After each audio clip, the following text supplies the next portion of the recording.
সেতু নির্মাণের 1 বছর পার হলেও সংযোগ সড়ক না থাকায় যাতায়াতে ভোগান্তি রয়েছে পটুয়াখালী সদর উপজেলার লাউকাঠি ইউনিয়নের হাজারো মানুষের। প্রতিদিন ঘটছে ছোট বড় দুর্ঘটনা। দ্রুত সংযোগ সড়ক নির্মাণ করে চলাচলের উপযোগী করে দেওয়ার দাবি এলাকাবাসীর। পটুয়াখালী জেলা রিপোর্টার চিন্ময় কর্মকারের পাঠানো তথ্য ছবিতে ডেস্ক রিপোর্ট।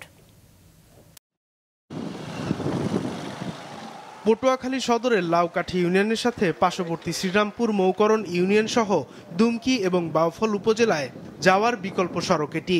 প্রতিদিন হাজার হাজার মানুষ এই পথ ব্যবহার করে।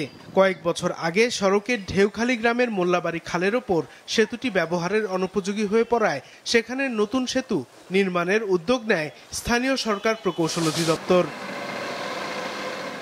2022 সালের এপ্রিলে 2 কোটি 4 লাখ টাকা ব্যয়ে শুরু হয় 24 মিটার সেতু নির্মাণ কাজ। 2024-এর অক্টোবরে কাজ শেষ হবার কথা থাকলেও আগস্ট মাসে তৎকালীন সরকার পতন হলে সেতুর মূল স্ট্রাকচার নির্মাণের পর কাজ বন্ধ হয়ে যায়।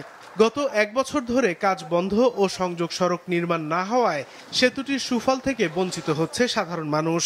এতে সেতুটির পাশে তৈরি অস্থায়ী সড়ক দিয়ে চলাচলে প্রতিনিয়ত নানা দুর্ঘটনা সহ ভোগান্তিতে পড়তে হয় স্থানীয়দের। ব্রিজ হয়েছে, ব্রিজের গোড়া হয় নাই, 2-3 বছর ধরে ফালাই রাখছে, কন্ট্রাক্টর পলাই গেছে। অটোওয়ালারা বা গাড়িওয়ালারা যেরূপ মেরামত করছে, কিন্তু ঠিকাদার কখনো এই রাস্তা মেরামত করে নাই। ব্রিজটা অনেকদিন হয়েছে, এগুলো আরো একবার দেখছি যে প্রচার হয়েছে, কিন্তু প্রচারের কোনো আমরা কোনো সহযোগিতা বা হাত বাড়ানো সাহায্য কেউ কিছু পাইনি। আমরা খুব কষ্টে আছি, তাই সরকারের কাছে আমাদের বিনীত নিবেদন যে এই ব্রিজের ডালটা অতি দ্রুত যেন সম্পূর্ণ করে দেয়।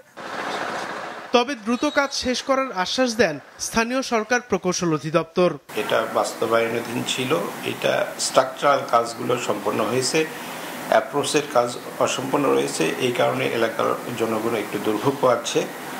এটা আমি অচিরেই কন্ট্রাক্টটা ক্যান্সেল করে রিমেনিং ওয়ার্কের টেন্ডার করে কাজ বাস্তবায়ন করলে এই এলাকার লোকজনের লাঘব পাবে, দুর্ভোগ লাঘব হবে।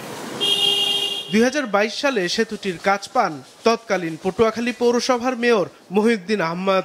সেতুর 70% কাজ শেষে 1 কোটি 44 লাখ টাকা উত্তোলন করা হয়। শুধু এই সেতুটিই নয়, 2024 সালে সরকার পতনের পর অনেকে পালিয়ে যাওয়ার ফলে এমন অনেক সেতুর নির্মাণ কাজ বন্ধ রয়েছে। মাছরাঙা নিউজ ডেস্ক।